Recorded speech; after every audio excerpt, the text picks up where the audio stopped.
Now loading. What's up? It's Jaxon Ray. I'm a designer and a filmmaker, and I'm checking into Creatr Waves. So it's just, you know what? It's really strange. Mm-hmm. It's not strange, but curious why your focus shifted from fashion to movies. Um, it really, it really started. I don't know. I've always wanted to make movies. I've always been really interested in that. Um, like I've got a movie that I made, or not a full movie. Obviously, it was just like a short film. But back when I was in like elementary school, and we filmed it in my basement with some of my friends.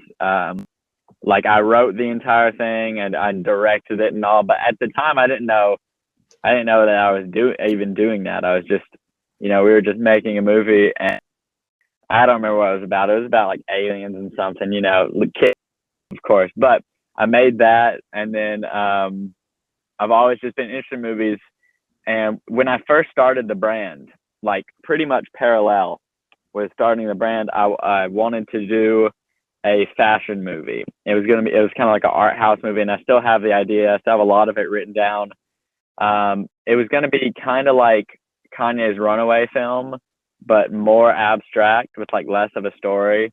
Um, it was inspired by that, and it was gonna be there were two versions I had of it. One was called Every Movie or something like that, and it was going to be like a coming of age story, but it was going to be super cliche on purpose, and it was going to be like, why does every movie have this? And like it was going to be like all the like super romance love story cliches, and it was going to be that, but like a fashion type movie. um for It was just going to be like a short film, and then the other one was going to be also a short film, and it was going to be I don't remember.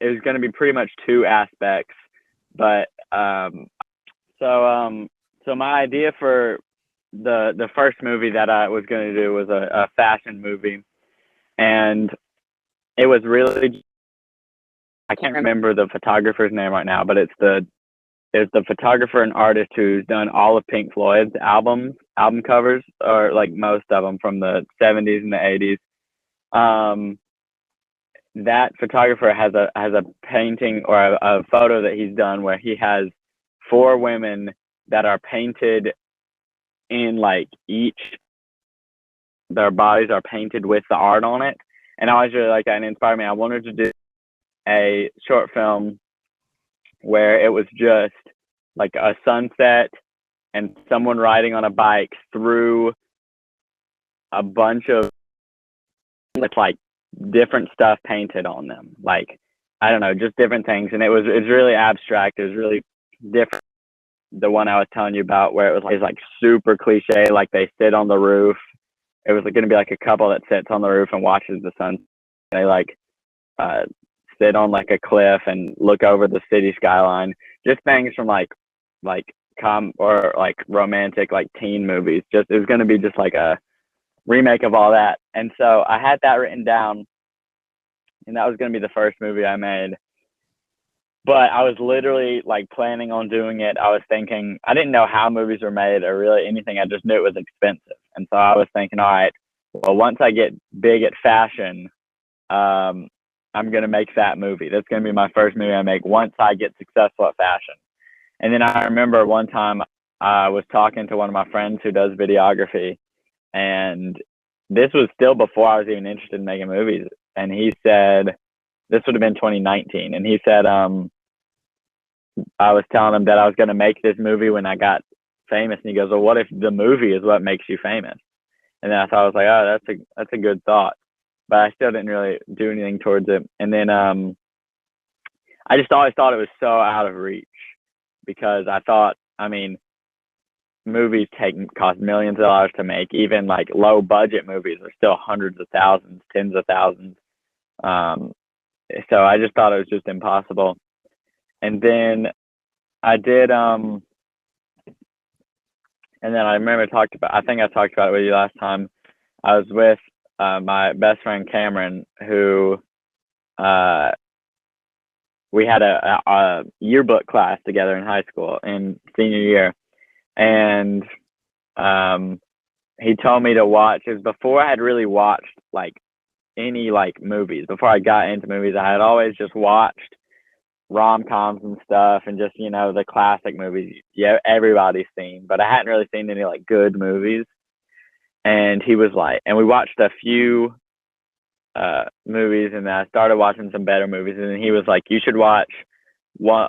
I'd watched Django Unchained of Quentin Tarantino, and I think The Hateful Eight, and I really loved those, but I didn't really know anything else about Tarantino. And he said, you need to watch Once Upon a Time in Hollywood. And he was like, it's so good. I just watched it last week. And I watched it. And then the next day we came into class and we talked about it, the entire class. And then we watched it again, and then watched it again. And over the course of a month, we literally watched the movie 7 times. And we, like, together a few times, separately a few times, we would just watch that movie all the time. And we went 2 weeks straight to where literally every day we went in and we talked about this one movie. We'd watch it again, and we'd come back in and we would talk for an hour and a half about one movie. And that was the first movie that showed me, like, it wasn't any longer I want to make movies. That movie was, I have to make movies. It was the movie where I knew I had to do this.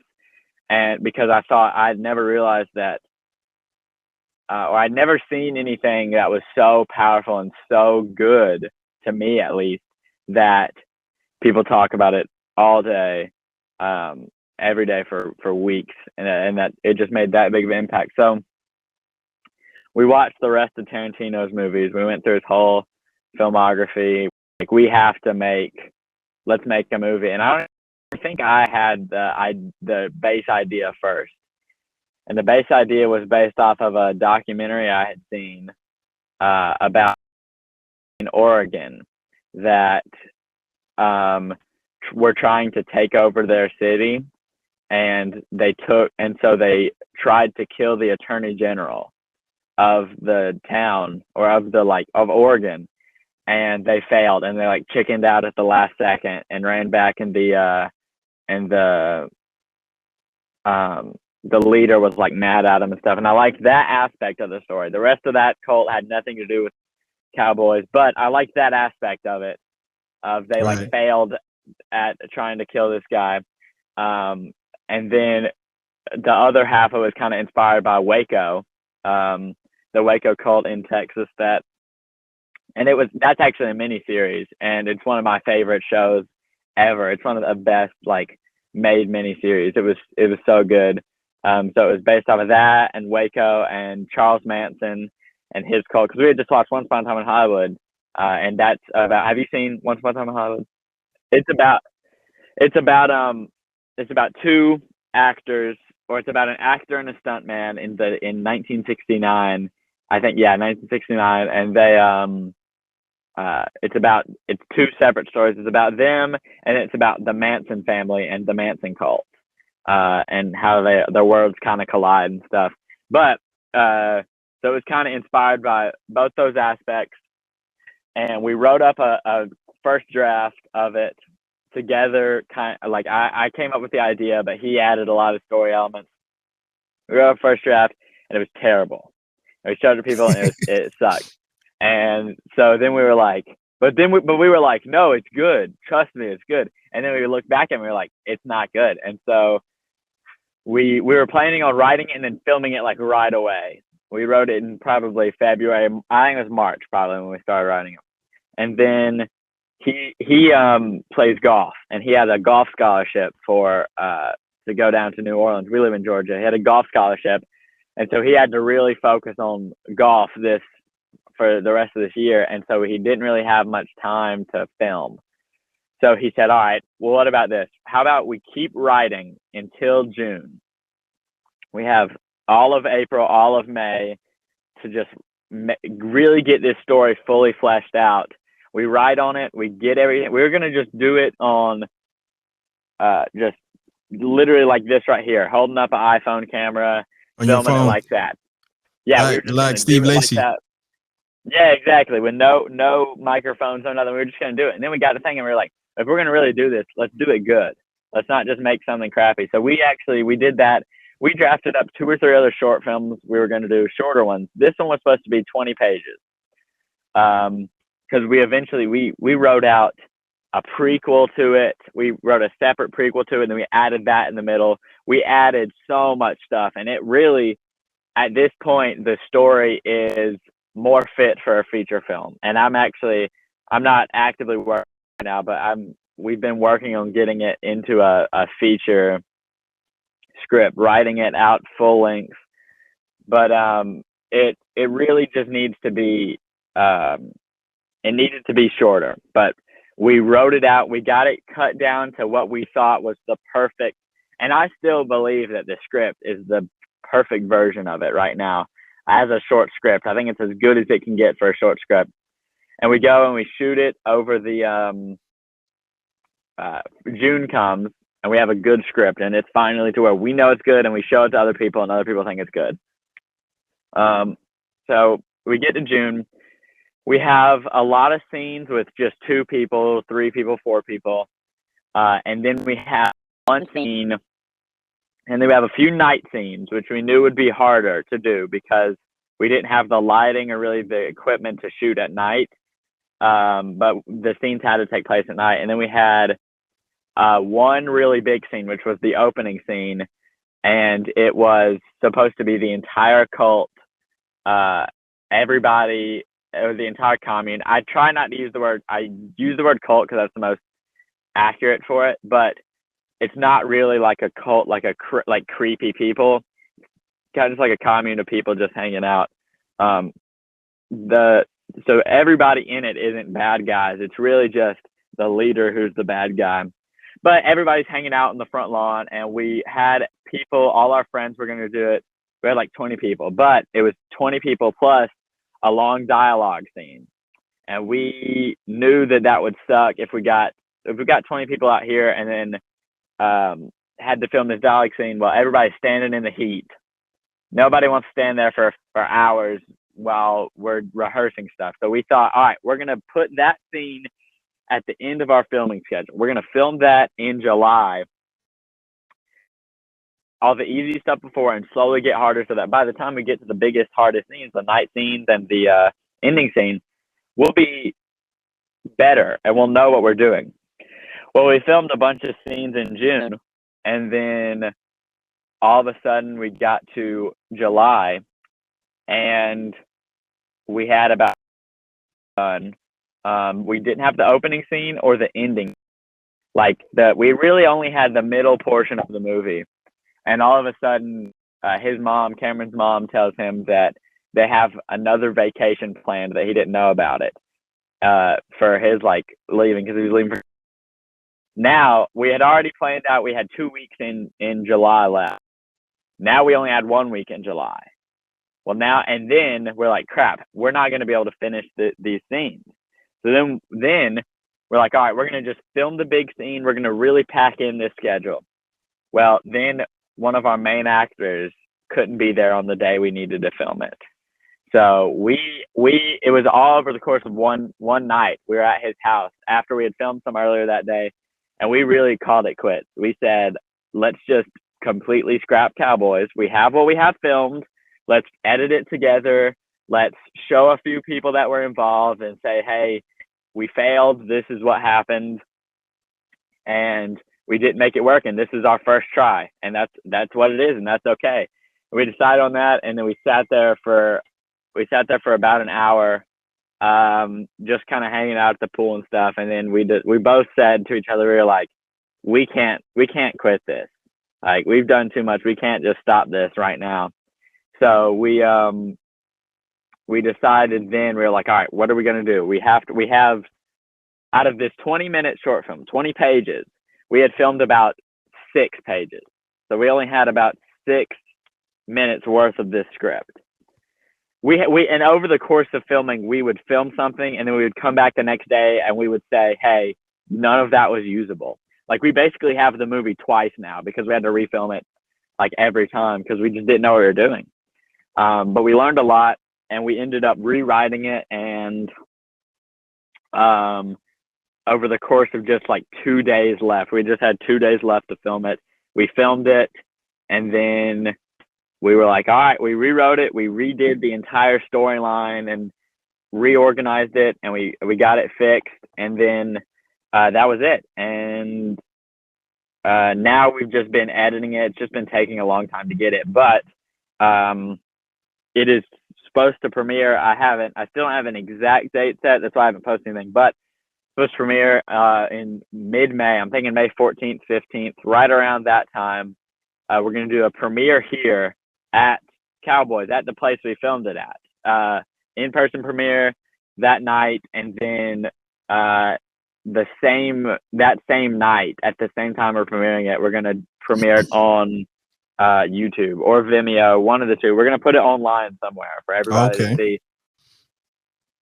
And as far as festivals go, we were planning on doing a festival run for it, but we realized that that's not really possible with our vision. So for festivals, it really is stupid. I understand it, but for any film-related stuff, you're not allowed to use any copyrighted music at all in distribution or even in festivals. So we had one scene that we wrote specifically for this Western song, for this old Western song. It had to go with it.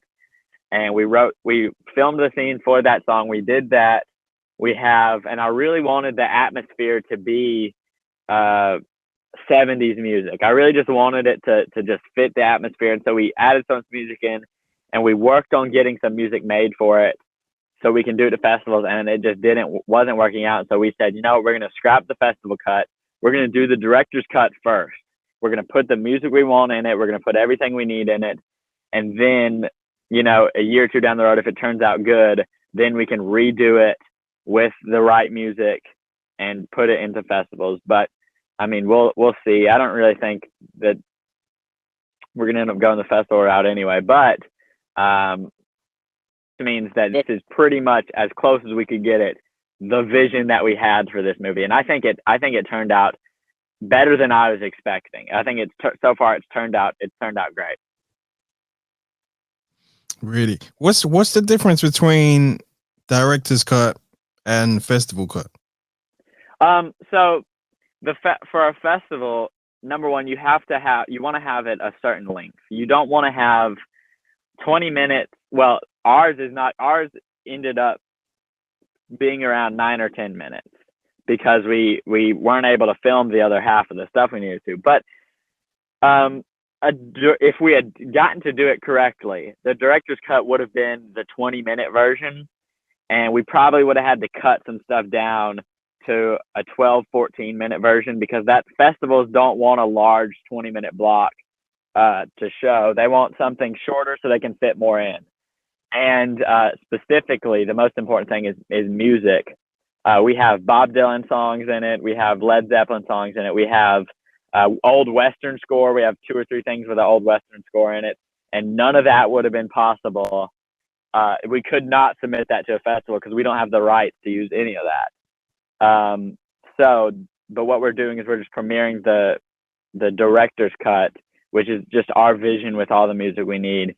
Premiering that onto the YouTube, yeah, YouTube and in real life. Also, my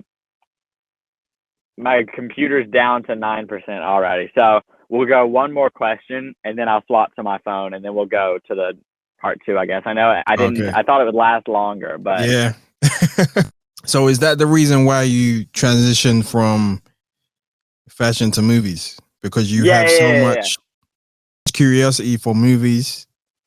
Exactly. It really just came down to my passion changed. I mean, it was I loved fashion. I did fashion, and I realized that film was every single thing that I loved into one art form. It was it was fashion. Film is fashion. I mean, in Cowboys, we didn't get to utilize it as much as we wish, but in Cowboys, we have it. It's set in 1991, so we had to have everything be 1991 accurate as much as we could. You know, we failed at some parts, but we got all the clothes that I could get together to make it accurate to that time period. And then we have music. I love music. I've always loved music. I've always wanted to create music, but I just haven't ever had the time or really the passion for it. I really just haven't gotten into creating music, but I've always loved music. And that's what movies are. Every single movie, for the most part, has music in it. It's a big part of movies. It really is. Photography. I love photography. I love the framing of real life and stuff like that. And that's what film is. And then lighting. I love colors. I love lights. All of that. Everything that I love is all of the art I love is combined into film, and it's the only medium where everything exists at once. Like fashion. A fashion show may be recorded and may have music over the fashion show, but there's no story. You know, there's a story in film. Film is just everything that's important to me all in one. And I realized that, and I just realized, and the reason I stepped away from fashion was because I didn't have that desire anymore, I guess. I just cared so much about movies that's all I could think about. That's all I could work on. I didn't really have time to work on. And I still have, I honestly screwed myself because I have a large follower base. I could be making a lot of money from it, but I've moved away from it. I have stuff lined up to drop this spring and summer still, but I just haven't done it yet because I don't know. I'm not really focused on that right now. I think it's a good thing that your audience are seeing your transition to something else. Yeah. Because they can then see do fashion, but there's this other space that you're curious about. Yeah. Yeah. A lot of my followers I was kind of worried it was going to just drop and I was going to lose everybody, but a lot of people are still interested in my stuff, and it's slowed down. I mean, I'm not getting used to. When I would post consistently, I'd get 1,000 likes on something, and I would just really do good. Now it's not like that anymore, but I don't really care anymore. And the biggest difference to me between fashion and film is fashion and art and film. Fashion and art was kind of the thing I did before, where I would do, the tickets and Polaroids now, and I still do, and some just like the stuff like that I could make in a day and post in a day. That's the biggest difference, is that if I had an idea for something in fashion, it'd take me maybe a month to make, and then I'd have it out and I can release it. But I could release a mock-up of it that day. I could do a mock-up of a print on a hoodie and drop it that day. And with art, I could do it pretty much same day, a few days later, maybe after I get everything together. But film, you see it, obviously. I started last March with Cowboys, and it still hasn't been released because it's been such a process. It was 2 or 3 months of preparation, 2 months of filming, months of editing and filming again and editing and just figuring it all out. And now it's a year later almost from the time we started planning it, and it still hasn't released yet. And this next one that I'm doing is going to be a feature-length film. And I'll talk some more about that in part 2, because I want to really be able to talk about that. But it's going to be a feature-length film, and that's going to take even longer. I mean, it'll definitely be 2023 by the time I get that out. I mean, because I'm not filming that until this May, or probably honestly not. Yeah, I'll probably get some of it started in May, film it through June, July. But that's an hour and a half. That's a totally different game than what I'm doing right now with Cowboys. Cowboys was 20 minutes. It was supposed to be, and we struggled with that over the summer. But this, I've got a totally new method, and I'll tell you all about that in a minute. I've got a totally new method of filming it and I've got a totally new game plan on how to get this filmed in the same amount of time, but an hour and a half, and it's a totally different filmmaking structure, and I'm excited to try it out. But do you know what just came to me? What did you say? Do you know what just came to me? What? You could what? Highlight the different clothing that's worn in. Oh yeah. That could do that. Idea. Yeah. Because then you're still fashion is still incorporated, but then you're showing okay, this is what I don't know. This is what James Dean wore in this movie. This is what Denzel Washington wore in this movie. Yeah. Whoever, you know. Because I did a few movie-based tickets. Like I did the Britney Spears ticket first, and my first one was a Ferris Bueller's Day Off ticket. So I'm gonna do some tickets on my favorite movie soon. I just haven't got around to doing it. But let's see, my computer's about to die, so I'm gonna hop off this, and then I'm gonna join it on my phone, and then and then we'll continue it from the phone. All right. Okay. Yeah. All right. Sounds good, man. See you in a minute. Yo, it disconnected. Hold on. Let me try and figure it out. All right. I think we're good here. Yeah. Let me set this up. Yeah, we should be good now. Okay. All right. So I'll go ahead and talk some about my my next film coming up that I'm working on. All last year, I knew I was going to do something else this summer. I didn't really know what. I didn't have a plan for it. I was just kind of going to let it come to me. And I actually talked with Cameron last year. This next, last film I directed with him. We both wrote it. We both directed it. It was both of us. It wasn't just me. I know when I talk about it, it's like it was talk mostly about myself and my experience, but so much him too. We both had a big part in it. But this one is not with him. I helped some on it, but this one is just and writing it. Last year we talked about. Have you seen the movie Dazed and Confused or heard of it?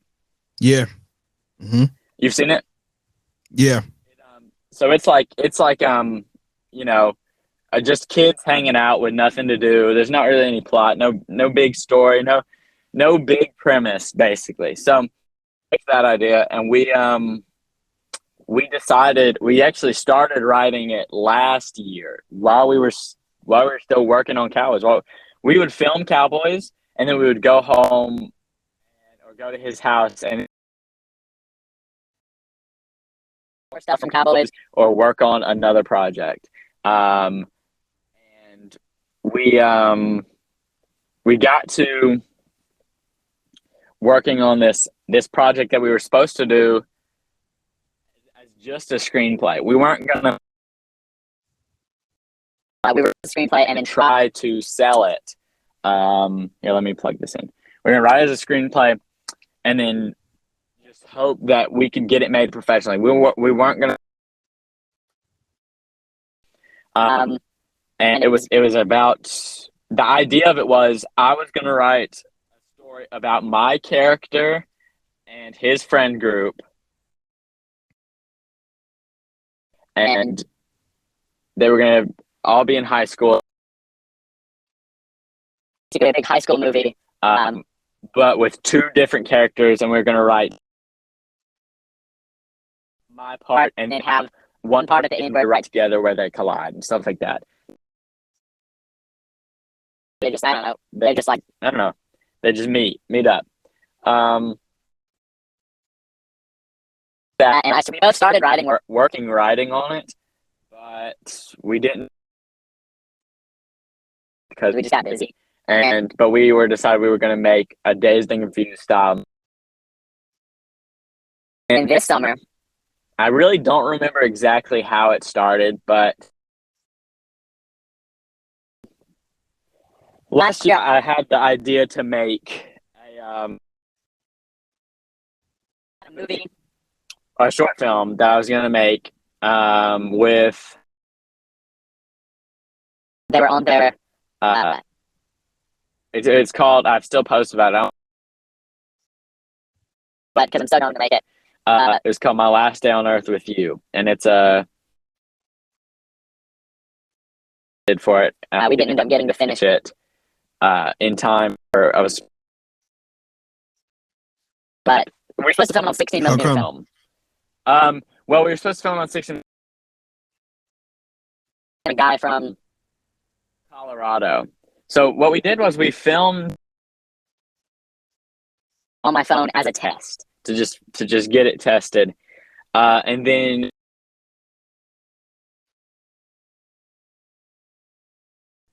the music video I did off from Meets Mercury. I did a music video. Oh yeah, I saw that. I mentioned we've been friends since, and I did a music video for him. And I was supposed to do this music video with him last month, and bigger budget. And we were going to fly in my friend from Colorado who has a 16mm cinema camera from the 80s. And we were going to fly him in, shoot the music video, short film the next day. But we had some budget problems and stuff, and we ended up not being able to do that this summer, though. Hopefully. So, yeah, we have that. But I had that idea a year ago for that short film. And then I wasn't able to film it a few times, like just people. I couldn't get the two people film it. And then this, when I did it last month, I want to do just a date, a short film of just a date, you know, of working on the high school movie again. All of my, so I graduated last year. I don't really have, a lot of people that I worked on the movie with are, well, some of them are still in high school. Some of them are still seniors right now. My girlfriend, she is on all of her, because we've been together for a long time. So I'm friends with all of them, and they're still in high school. And so I had the idea, I thought, what if we wrote, what if we did a high school film with all these guys? But then it came to where I did, with Cowboys, it was dramatic. It was a drama type movie, a thriller. And so it was actually acting, but we didn't have much. It was me who had to act. It was Cameron who had to act. And then two or three other friends who had to act. But it wasn't really anything big because none of us are actors. None of us know how to act, really. Well, then this one, my idea was to have a group of kids just kind of hanging out. And my first idea was I think all of us went to a lake or something and just hung out, or we went to somewhere. And my idea was, I said, what if we make a movie or a short film where all it is me just recording y'all hanging out, and that's it. And it's real life. And the only rule is nobody look at the camera, but there's no script. Just act like you're just hanging out, like you really are just hanging out, and I just record it. Well, then I got to thinking, I liked that idea, and we were going to go with that. But then I got thinking, that would really suck. It'd be boring. Like, because real life is boring. People hanging out, it's fun in the moment, but it's not something the audience can connect with, really. If there's no, yeah, exactly. Type. Yeah, it's not really something the audience can connect with. So, but I still knew that I couldn't script it. If I scripted it, it would suck because they wouldn't know what to say, or they're not actors. They're not going to know how to do it naturally. So the idea I came up with, and this is what we're planning now, so hopefully it works out, is everyone in the movie is not real life, but everyone in the movie plays themselves. So everybody plays their name. Everybody has the same name. They play themselves, and some of the storylines are a bit different than real life. So, for example, Emma and Ryan, two of my friends, they are they're who we did I did the short film with, and they've been dating for 8 or 9 months, almost a year now. But in the movie, they're going on their 1 month anniversary date. So they're still dating in real life. They're still Emma and Ryan. They still play the same character, but it's just a bit different of a time period for them. And the only two people that are playing, so basically, I'm getting ahead of myself. What the story is about is just a bunch of kids hanging out. That's all it's about. It's like Dazed and Confused. But my idea was I was going to do a short film of it. Well, I got to thinking, and I was like, something was telling me to do this as a feature. Someone's telling me, do this as a full-length movie. You can do it. But then I got to thinking, I was like, well, how am I going to do a feature film if I tried to do a short film last summer, 20 minutes, and I got screwed on that, and I couldn't even get 10 minutes filmed. I knew it would be impossible.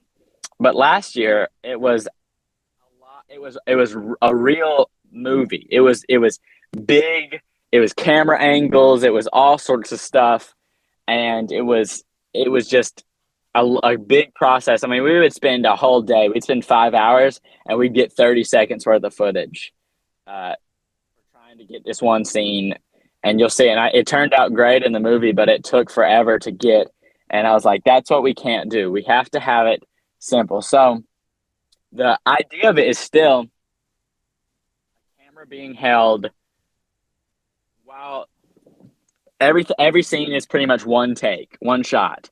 So what I'm going to do is I'm going to tell the actor, or I'm going to tell everybody, all right, this is what you're going to say, sort of. You guys are talking about this.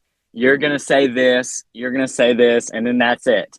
But I don't give them a script. I don't give them timing on it. I just tell each person what to say, and then they do it. And I tested it with one of my friends, and I think it's going to work well. It feels more natural that way. You know, it feels like they're actually having a conversation rather than something scripted. So, but still, that helped. That solved some of the problem. But still, I got to thinking, how am I going to do this in 2 months? How am I going to film this entire movie in 2 months by myself? Then I came up with the idea of, all right, it was supposed to be just this main group of 4 of them.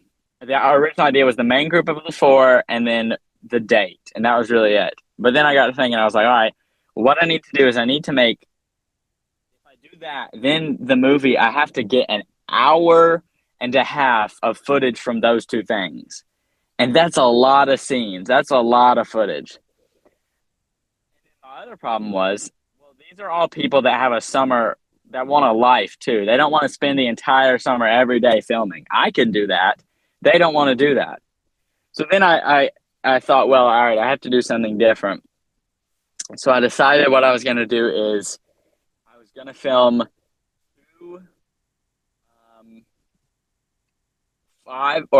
5 different short films and compress it into one movie. So this way I can do, all right, say there's I think I had it down to where it's an hour-and-a-half long movie. Sounds impossible to do. But in reality, this group of people, this friend group, only has to have 20 minutes, 25 minutes worth of footage. This group, the date only has to have 20 minutes worth of footage. And that's only a few days with those people, and then they can be done. Rather than what we had last year where, oh, these people aren't available to film these days. These people aren't available to film these days. With this one, if these people aren't available to film this day, then I'll say, okay, I'll film with this group. And right now I have 5 different storylines. Much like Dazed and Confused is like, with a bunch of different like ideas or a bunch of different groups of people just kind of hanging out. Not everybody's in every scene together. And now I have that, and it's 5 different groups of people that are that I'm going to film just like 20 minutes sections each with. And it's kind of scary because it's not really scary to me. I'm actually less scared than I thought I would be. But it's really interesting to see how it's going to turn out because it's a totally different process. I mean, I don't even have I have the entire story crafted. The story is crafted. It's not just going to be me filming people hanging out, because that would suck. It would just be a compilation of scenes. It can't be that. It has to be a movie. It is a story. It's a progression of these characters and stuff, but in a sense that there's no script still. So what I have right now is, instead of writing a script like I've done, I've made a slideshow. And it's just a slideshow of each scene and a quick description of the scene, and then I'm just going to direct it with no script. And it's really different, but I hope it turns out good.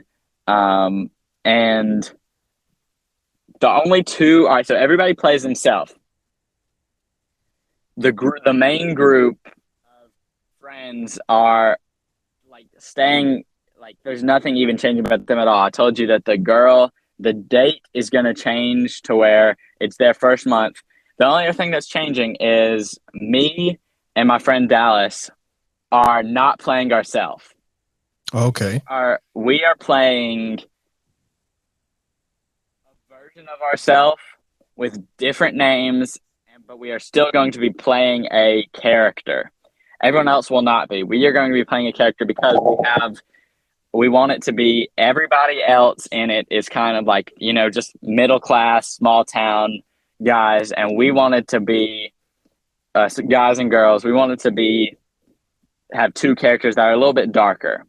A little bit, not like the whole movie's a real happy, everybody's just kind of hanging out, there's no stakes, but we wanted to have it to where two characters, you know, there's a little more weight to these two parts of the story, and they interact with the other characters a lot like Pulp Fiction. I realized literally yesterday, I was like, this movie is more inspired by Pulp Fiction than I even realized. Like it didn't even set out to do that at all, but it really is. It's a storyline, and then they cross with this story, and then they cross with this story, and they meet up. And it's really interesting so far, and I think it's going to be really good, but we'll just have to see how it turns out. Yeah, I think the slideshow of there being like theme where it's like one scene that the audience is like zoned in on, and it's almost like going into different rooms. Yeah, exactly. It's like the date room. The date scene is like a room. Then the scene with the guys hanging out, that's another room. And you just keep going to the different rooms. The thing is, the first two slides of the movie, or of the script so far, are called Chris's room and Chris's room. Not even, and it's their actual rooms. And you go into the first scene of the movie is Chris's room. Dylan is my friend Dallas. That name has changed. Chris is Chris. That's his real name. And we're going into his actual room, and we're filming in his room. He's got a room with a bunch of Star Wars stuff and a bunch of different old movie stuff and just like stuff from the 70s, 80s, 90s. I thought that really fit his character. And so we're filming that big scene, and then the scene right after that goes to Dylan's room, which is my friend Dallas, and we're going to set his room up. Just going to be the polar opposite.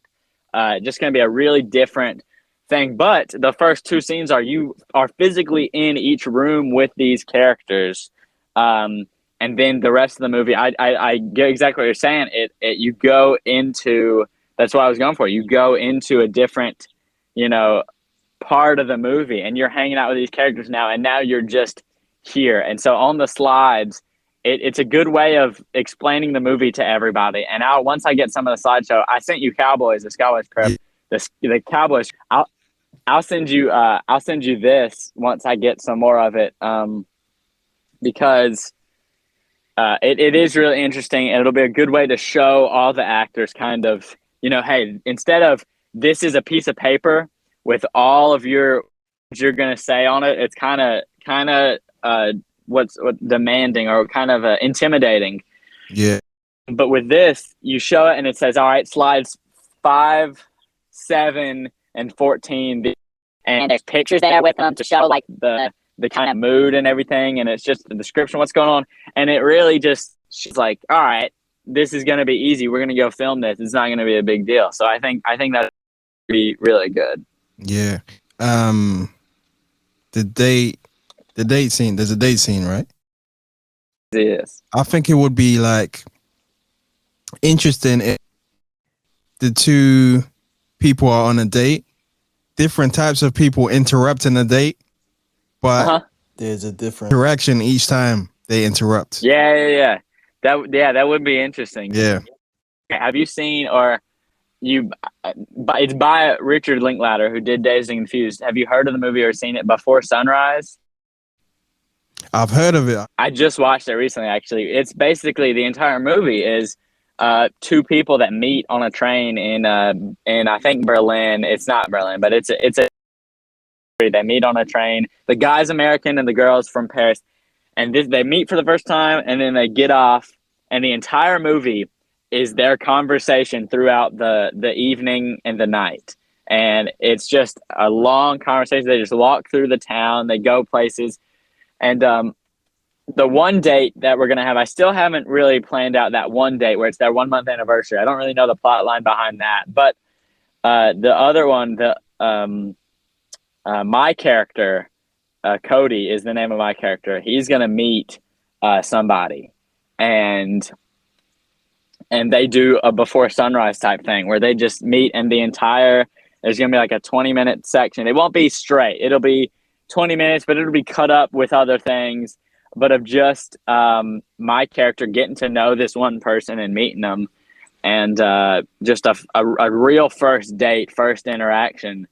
And, they don't know if it's going to go anywhere. They don't know if, it just is kind of like could be a one thing, could be, anything. It's just a real natural kind of first date. And I think that'll be a really good way to get the characters talking to themselves and talking to each other. What do you think is the best way to brand a movie? Do you think leading it with the individual star power, or allowing the story to be the headline? I think definitely right now. Well, it's interesting because as far as like the actors and actresses go, I've really strayed away from the Cowboys poster.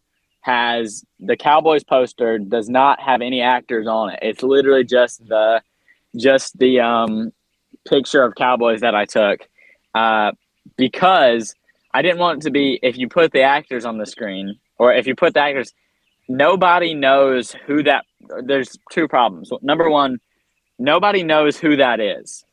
Like, if I put my friend Steven on there, if I put me on there, nobody knows who that is that's playing that character. So it's not really like a recognizable person.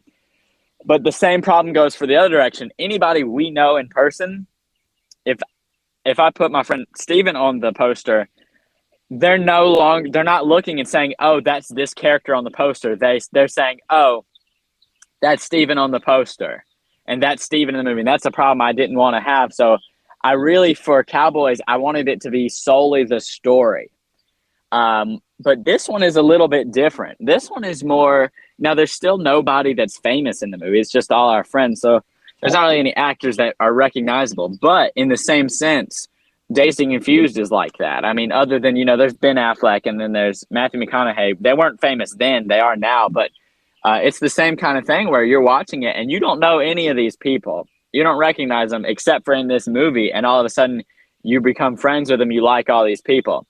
I want it to be the same kind of way. I want mostly this movie to be, it's based a lot heavily on story, but it's more based on the overall general vibe of it. Because when you look at Dazed and Confused, there's not really much of a story there. Like, you go to describe the story, I mean, it's not really that big of a story. I mean, it's, they're a bunch of high school kids. They're trying to have a party on the last day of junior year. It gets busted, and they have to throw it on the lawn, out in the field. That sounds like, oh, it'd be an interesting movie. Well, but when you're watching the movie, you're not paying attention to that storyline at all. That storyline, really, you pull that out and then you go, oh yeah, I guess that's the storyline. But as you're watching it, you're not really paying attention to the story. You're paying attention the jokes the characters are saying. You're paying attention to the characters running away from the high schoolers. You're going on. You're not really paying attention to any overall plot or narrative. And that's the same way with this. There's not really a narrative to this movie. Like, by the end of it, the character, it's not really like a lot of high school movies you look at, and by the end of it, the characters have made this big life change. And it's like the end of the year. It's like a big dramatic thing. This one, it's really not. Growth. You've seen like their development through. Yeah, exactly. But in this, there's not really much development to even be had. I mean, the main characters, they just kind of hang out, and they're just wanting to just make it through the summer, find something to do. You know, the name of the movie, I don't know if you saw, is So Much Time and So Little to Do. That's the name of it, because it's from, I posted too, it's from Willy Wonka and the Chocolate Factory. It's a joke that Gene Wilder says. He goes, hurry, hurry, children, we have so much time and so little to do. Wait, scratch that, reverse it, because the saying is so little time and so much to do. But in this, they have all the time in the world. They have the entire summer. They've got nothing to do. So they're just trying to, you know, fill the time. And it goes from, have you seen the movie Into the Wild? No. It's a movie about, it's my favorite movie of all time. My top three, I've mentioned my top three, and you'll be able to see the influence. My top three movies of all time, my favorites, are Once Upon a Time in Hollywood, Dazed and Confused, and Into the Wild. Those are my top three, and they've been my top three for a year now. Like, they're just the best movies. They're just the most influential movies to me. And the only really progression in the movie is my character is, so Into the Wild is it's a true story. It's about a guy who goes who drops out of college, or he doesn't drop out of college. He finishes college, and then he goes back home, and he completely leaves his parents and his family and just runs away into the wild. He goes and he donates all his money that he had. He just is homeless. He's a hitchhiker. He lives completely on his own for 2 years. And his goal is to get to Alaska. And he just hitchhiked, and that's what it is. He just goes on his own through the world. It's a very, very powerful movie. And the character in the movie, Cody, my character in the movie, is the only really plot line is that he's going through a hard time, and he's not really, you know, he's friends with a few of these people, and he's friends with a few of the characters, but he doesn't really know. He doesn't really have a place. He doesn't really know what he's going to do anymore. And he just wants to leave. He's ready to just get out of this town. And, you know, I mean, that part's a little cliche with the classic, oh, I need to get out of this town high school thing. But he just kind of wants to, you know, do something else. He doesn't really know what he wants to do with his life. And he throughout the entire thing, he kind of, I'll go ahead and tell you. I mean, it's not really, I don't even know if I'm going to do this, but my plan for him is kind of to have this date, and he might just run away at the end. You know, he's the only one who really, he doesn't really run away, but he can't do it anymore. And he just goes somewhere. He leaves everybody, and he, I don't know, goes to the mountains or goes somewhere, drives away, does something. That's really the only character progression I've even thought about. I still don't know if I'm going to even do that. But that's the only character progression I've even thought about. The date, I still have to work on I know that the Before Sunrise style date of Cody and his character are really not going to matter. That's going to be just kind of a one and done thing. I still don't know the progression I'm going to do the other date.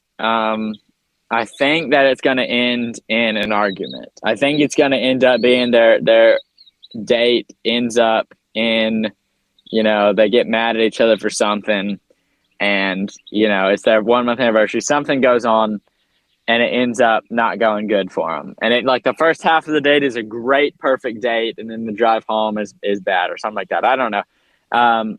Well, but then by the end of the story, yeah, but still don't know. Yeah. Yeah. I still don't know what I'm gonna do for the rest of that story. And then the main characters, really, the Chris and his group of friends, there's absolutely no progression of them at all. They really just hang out the entire movie, and that's it. I mean, they've got nothing to do. They don't even have my favorite thing about it is they don't even have, oh, it's the last summer, next summer is we're going off to college. No, it's their junior year. That's what I love about Dazed and Confused is it's their junior year of school. And that's it. I mean, they do their junior year of school, and then it's the last day of school. Nobody's worried. They've got senior year next year. They're excited to be seniors. They're not sad and worried, oh, we're going to college, everybody's leaving. No, it's not like that. Everybody's just fine. There's no stakes at all. So that's what this is kind of like for these characters, Chris and his characters. And then the last character is my friend Dallas, who is Dylan in the movie. And his character is probably the most dramatic, I guess. His character How come? his character gets kind of sucked into, let's say let me think of how to say it. He doesn't have a lot of money, and he can't get a job. He doesn't have time to get a job, so he comes up with this idea, this terrible idea. I mean, it's just a stupid idea in reality, but he comes up with the idea that he's going to try and rob a grocery store because he thinks a gas station is too obvious of a target and he'll get caught. So he decides he's going to try and rob a grocery store, and I won't say what goes down, but that's his kind of storyline. Is he doesn't really know what he's doing either, and he decides to fill the time in a bit different of a way than everybody else. And he just doesn't have as good of an upbringing as everybody else, and so it's just a little bit different of a situation for him. Yeah, exactly. So that's character's going to be interesting to do, and the reason I chose so many different storylines, seems like it's really only 4 or 5, but is because if I can't film with Chris and everybody, then I can go film with Emma and Ryan. I can film the date scene. Well, then if I can't film any more of the date scene, they're busy. Well, I can film with my friend Dallas. I know I'll be able to film with him. If I can't film with anybody, I know I can film with myself because I'm myself. I can always film with myself. So I've split it up. That. Incorporate what? Certain people that are in different scenes may not be available. Uh-huh. Why don't you play that into the movie? Okay. Yeah. Going into the different scenes, why don't you play into that kind of no one's there? Yeah. So maybe I like that. The couple aren't in the room. You came to see the couple in the room. Uh-huh. As a director, I don't know how you can. That would be interesting. I have to go to the next room. That would be interesting to show. Yeah, that'd be cool. And because I won't. Originally, I really have it to where all the characters, they go to the same school. They're in the same world, but they rarely have links between each other. Like Emma and Jessany, who's my girlfriend in real life. In the movie, she's going to be the one that I go on the first date with. But they're in real life friends, and they see each other a few times, and then they go on their separate dates. And then my character is going to be friends with Chris, but none of Chris's friends. My character doesn't know any of Chris' friends. He's just friends with Chris. And my character is friends with Dallas or Dylan in the movie. And then Chris's character is friends with Dylan or knows Dylan. He's not really friends with him. He just kind of knows him and says like enough to say hey to him. But none of the other characters know him. They think he's like a creep, like a weirdo. None of them really know him or want to talk to him. So everybody kind of meets up every once in a while in the movie. But there's never a scene where everybody meets up together at once. I'm thinking about having the movie end. Ooh. I had another idea where at some point everybody within the different scenes meets up.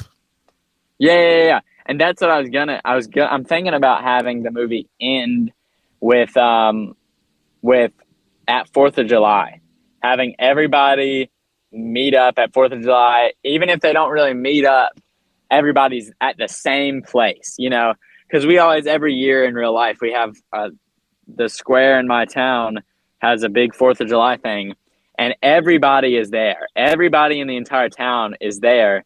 And, you know, they do fireworks, and you walk around the town square, and you see, oh, hey, look, here's this person that I haven't seen in a few months. Hey, how you doing, man? And then you walk down, and you see literally everybody is there.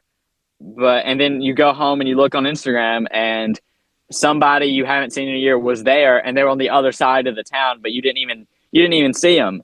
So I think I wanted to be like that. Is kind of this 4th of July thing, and everybody's there, but in maybe separate. In the moment. Yeah, exactly. They're all in kind of separate spots, but the whole scene takes place there.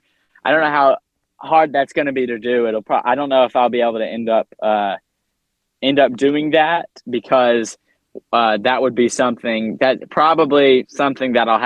I won't be able to do fully, because, you know, it's 4th of July. It's one night with fireworks.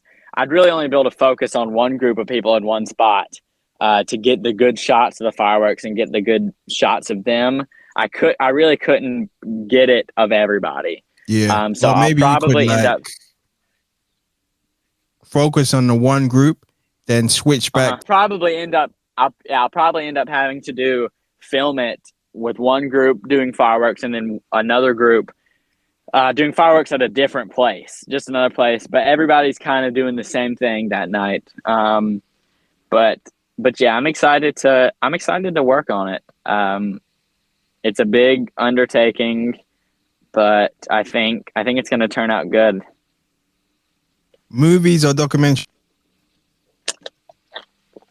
I like documentaries a good bit, but easily movies for me. I think I'll eventually maybe do a documentary of something, because I'd be interested in doing a documentary, but and I watch a good bit of them, but movies for sure. If I have to choose, I watch more movies than I do documentaries, and I'm more interested in making movies than documentaries. Really, I'm way more of a documentaries. Really, like watching. Because I feel like there's more of a personal connection. Interesting. With certain documentaries. Yeah. Like, yeah, it just feels more personal. See, that's interesting, because I'm the opposite. I feel more personalized with movies, because when I watch maybe a because of the documentary every once scenes. in a while. Do you feel that way because of the scenes? Yeah, I think so. I think it's because of the just because in a documentary, I think I feel more like I'm observing it, like I'm just kind of watching it. But in a movie, I feel like I'm part of it. You know, and if in a good movie, you feel like you're kind of part of the movie. So, yeah. Did you see the Andy Warhol? The miniseries on? Yeah. I haven't watched it yet. Okay. You sent it? Didn't you tell me about it? Yeah. Yeah, you did. I haven't watched it yet. I've got it on my Netflix list, and I'm gonna try and watch it soon. I've had so many. Right now, I'm actually literally in the middle of 3 separate movies that I've started and haven't been able to finish. And then I've got a few more. I've finally just recently gotten the time to start watching movies again. I mean, I went a few months where I really would watch like 1 or 2 movies a month. Like, I just didn't have the time. I was still working on stuff, but I just didn't have the time to really do it. So, but yeah, I've finally gotten to where I'm really working, or I'm really watching movies again and stuff. So yeah. Do you know what's good about check that out? Yeah, do you know what's good about it? You do feel like you're observing as well, because there is narration. And then you do have other people that knew him on their interactions with him. Yeah. But then they also show I guess it's not really a scene, but they show you scenes basically of different experiences that he had, because you can see, okay, he's with Basquiat in this, Yeah. you know, That'd or be he's cool. at this party. And I actually, surprisingly, I haven't watched Genius yet. I haven't watched the Kanye Whoa, you haven't seen that yet? documentary yet. No, I haven't. Whoa. I was planning on watching it, and I don't know. I just haven't done it. I haven't really had the time to See it, but you've seen to clips. really. Yeah. I've seen a Yeah. lot of clips of it. I just haven't sat down and watched the entire thing yet. It's just important, and you know why it's so important? It's important that you watch it as well, because you're the importance of just documenting. Yeah. The documentation of someone's journey. Exactly, that's true. Because I look back right the way now. Cootie did it was just. Yeah, because I'm looking back right now, and I wish I had gotten more behind the scenes stuff from Cowboys. I mean, it was just a year ago, but I wish I had gotten more of that. So that's what my goal is this summer, to really get a good behind the scenes documentary made of me making this movie, because it's my first feature film. You know, my first short film, that was a big deal to me too. My first big production short film, but my first feature film is a lot bigger of a thing. And if it goes well, and if I become successful, not just from this, if I become successful down the road and in general, it'll be great to look back on this first feature. Exactly. So, but you can start in what you're doing now. Exactly. Yeah, exactly. You know. So that's what I'm looking forward to do. But I'm really excited to make the movie. It's just a long process once again so far, and there's nothing. It's another interesting thing is that it's such a long process, and for so long none of it is visible. Nobody sees any of it. I mean, like right now, behind the scenes footage that people can access eventually. Yeah. I'll probably end up posting behind the scenes stuff consistently as we're filming it for this, because there's not really anything in Cowboys. That's a movie that can be spoiled. I mean, you like there's a lot of plot points that could be, ruined in it. But in this one, there's not really anything that's to be spoiled. I mean, there's, that idea I just told you about Cody possibly running away. That's something I don't even know is going to happen. I still haven't fully developed this story yet.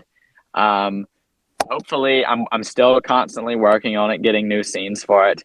And I feel like I will, even once we start filming, I'll still edit some stuff. But I don't think, like last time with Cowboys, we would film some stuff and then we would end up changing a storyline, and then later on the stuff we filmed didn't work anymore. I don't think it's going to be like that. I think whatever we film is going to be real life. So none of it's really scripted. It's all real life, what's happening. So yeah, it's like I don't think I'll have documenting. that problem. You're not creating. Yeah. The only reason I haven't started filming yet is because of my hair and my friend Dallas's hair. I guess I could film with other people, but my hair is, the roots are growing out. So if I film something now, when I need to film, if I needed to add anything else later, or film stuff later, that's set later, my hair is going to look totally different. He's growing his hair out right now, so it's going to look totally different. Yeah. So I haven't been able to really film much yet, but I'm planning on getting some stuff shot finally. And I have I'll send you the playlist if you'd like. I have a playlist that I've made of the music to inspire the movie. And actually my good friend Apollo McLaren is doing the soundtrack to it. I've posted him a lot. He produced my hoodies recently. He's done some t-shirts for me. And he did music for Cowboys. He did a little music for Cowboys. He did an instrumental track for it, and it turned out great. Listen to his album, Thugs and Bugs. He did an album, and he's so underrated. He only has 400 followers. I mean, he is so underrated, and he's a very, very talented talented musician, and so I'm gonna get him to make pretty much. I still want to have a few. All right, so my goal. This is the dream goal of the movie. That was the same. It's the same thing with everything. You never know what's gonna happen. When we were filming Cowboys, the goal or the dream that was just floating around, we knew probably wasn't realistic, but the dream scenario was that we do Cowboys. It turns out great. We do it to festivals, and then producers like it and want to pick it up as a feature, and we write the feature for it. Now, obviously, we knew that wasn't going to happen as we started filming. It was our first thing. It didn't turn out that great, it turned out good still. I personally look at Cowboys as a learning experience more than anything. I still think that it's not the greatest story ever told. It's not going to be once it's cut together and premiered. I still think it's good, and we did very good. We still filmed it on iPhone. We bought a bunch of equipment, but it's still filmed on iPhone. And this next movie is going to be filmed on iPhone too. That's just what GoPro. I don't like GoPro because of the aspect or because of the lens on them. That's the only reason I wouldn't, because they have a really wide angle lens, which is good for some stuff. It's good for what GoPro is made for like action cam and stuff like that. But for a narrative, I probably wouldn't. I have a GoPro actually. I just probably wouldn't use it just because of the lens of it. And it's a good camera, but it's not really a good camera for filmmaking, I guess. And I actually have my friend has an actual DSLR, a good camera. And we have other options, but I really just would rather film it on iPhone just because my main reason is in 2015, there was a movie called Tangerine, and it was filmed on an iPhone 5. An iPhone 5. Imagine the camera of an iPhone 5. Trash. It's a terrible camera.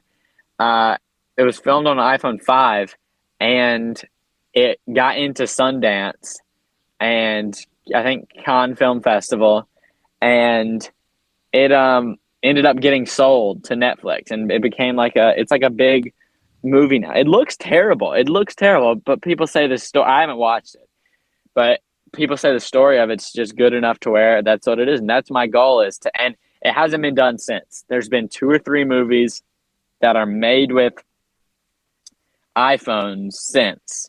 The most recent major motion picture made with the iPhone was in 2018, 4 years ago. And that was an iPhone 4 years ago. That was with the iPhone X. This we're filming with the 13, the newest phone. My friend has the newest phone. I'm filming with that camera, which is, I just looked at it the other day.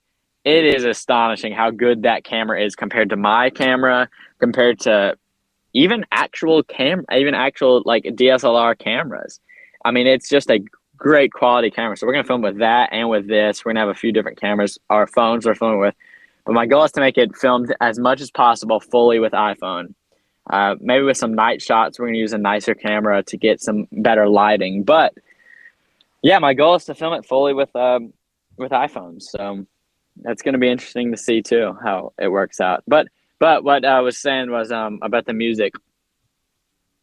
My goal is to have Apollo McLaren make 100% of the music for the movie, but have I still want a few needle drops in there. I still want a few songs where it's a real life song put into the movie. But the goal is to make it, get it to festivals. For this feature, I want it to go to festivals. I want this to be a full length. I want it to be a good movie. Get it to festivals, hopefully get some kind of distribution on it. This is still a long shot, but if we can get some kind of distribution on it and use the budget to get the rights to a few songs in there, that's the dream, of course. But mostly he's going to do the soundtrack for it. So, yeah, I'm excited to work with him on that too so far. Polaroids. Oh yeah. I see that you started using Polaroids quite a lot. So my first time I used them was a guy I know that shoots on film. He's just a really good photographer, shoots good at film. And he did something for the Donda show that I was in. I was in that first Donda show. Oh, you was part of the show. Yeah. Okay. I was on the floor walking around in that first show in Atlanta. That was a cool experience. And I got back home and he had posted.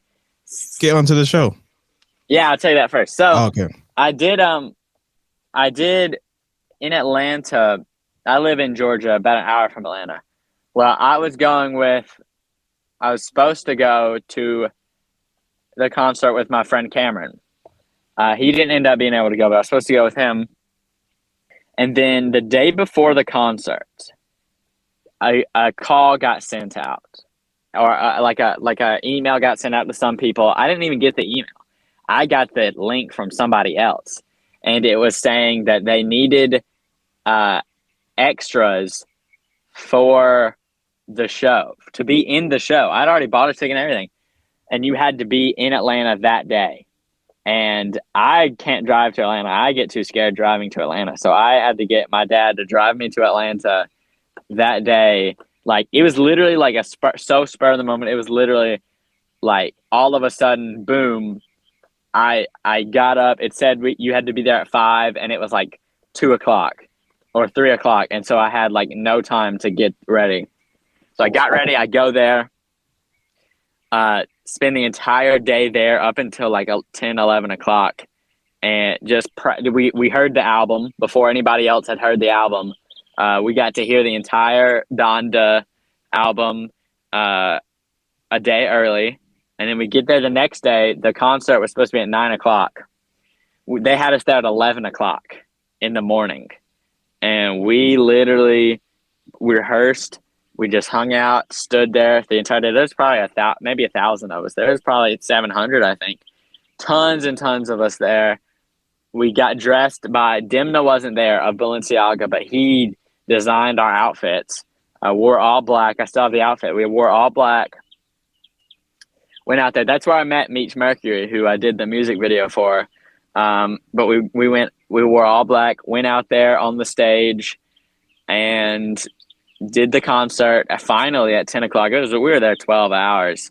We finally do the concert, and it was the most surreal experience. Everybody else is in the crowd, and we were all right there on stage with Kanye. Like, Kanye was like in the middle, and we were walking around him. I don't know if you saw any of the show, but we were walking around him.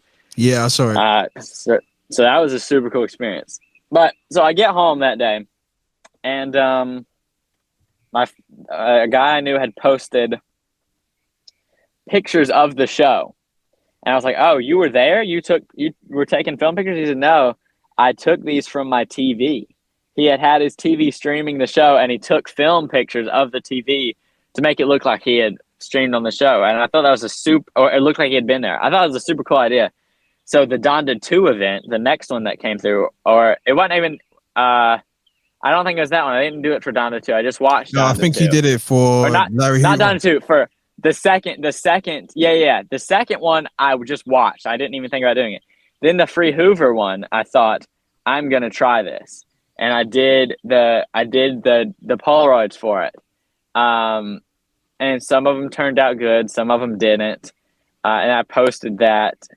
I think I actually did one for something before, and then I didn't post them because they didn't turn out good. But I did the Free Hoover. I posted that, and I really liked that concept.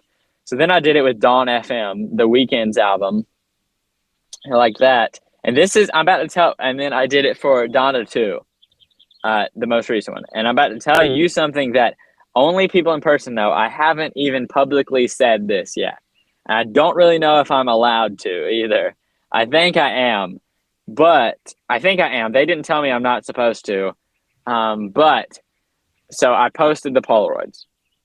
A week later, I get hit up by somebody that I don't know who this is, some Italian girl, some Italian woman, and she says, hi, we're a design studio that is working with Balenciaga for their fashion shows, and working with Kanye on the Donda tour, which hasn't even been announced yet. But there's a Donda tour that's being in the works. Apparently, it's going I've heard in the about Don. Yeah, in the Donda Yeah. tour. They told me this about it a month ago. I had heard rumors. I'd Okay. heard rumors, but they told me that it's happening and they're working Yeah. on the tour. And she asked if I could scan my Polaroids for the tour. She wanted her and the team wanted the Polaroids for the tour. And so I scanned them and they didn't scan right. And I talked with them for a while. And then eventually I thought that was going to be in there. They were going to scan it, show it to Kanye, and then be done with it. Just put it in an archive for that show. Yeah. It wasn't really going to be used for the tour. Just put it in an archive. Well, then I got on a video call with her. She wanted to give me a tour of their studio. And it was the day after their big Balenciaga tour. I don't know if you saw the Balenciaga fashion show with the snow and everything. And the wind and they did that. She's the one that designed that. And okay. And so I got on the video call with her that the next day, told her the show was great. And we talked for a little while. She showed me the studio. They're in Berlin. So in Europe, across the country. So I might meet up with them eventually. She said she'd like me to, but it's way far away. But you should. I know, I'd love to do that. And then at the end of the conversation, she said, "Would you be interested in selling the physical Polaroids?" And I said, "Yeah, I'd be interested in doing that." And then this was a month ago now. And then over the course of a month, we've kept in touch and stuff. And they've been really busy with Kanye canceling Coachella and all these other big things, causing a lot of stress on them. But then they finally made me an offer for the 10 Polaroids, $1,000 for the 10 Polaroids. And I said, yeah, obviously, I'll take that offer any day. 10 pictures of, my screen. I just took them on my screen. They know I took them off my screen. They just really liked that concept and that idea. And so I'm selling those this Monday. Yeah, I reckon they like the concept because it's an extension of the actual show. Yeah. Someone who's viewed it has captured it in their own way. Yeah. So they probably exactly. It's like an archive thing. It's like these are like the Donda archive. Yeah. Vibe exactly. Kind of like thing. this is. Yeah. I like that. Yeah, that's probably what it is. And so they but they asked to get them, and so I'm supposed to be shipping those out this next week. Getting that money in, but you should stay. That was a cool experience. You should stay. Oh yeah. And I talked with her, and she said that they're really interested in my stuff, and she said that that I'm on their minds for. I told them, I said I'd be interested in doing really anything. I mean, any film work, any photography for your shows or anything. They might do behind the scenes for the tour. You could be involved in that. Exactly. And so I told him I'd be interested in doing that. So we'll just see where that goes from here. I mean, but this is really my first involvement of working. Well, technically second. I mean, I guess the show first was working with Kanye, being in the show. But this is my second time actually working with Kanye. And I haven't spoken with Kanye about this yet, but they did say they were going to show it to him. So I don't know. We'll see how that goes. See if anything comes of that when he actually sees the Polaroids.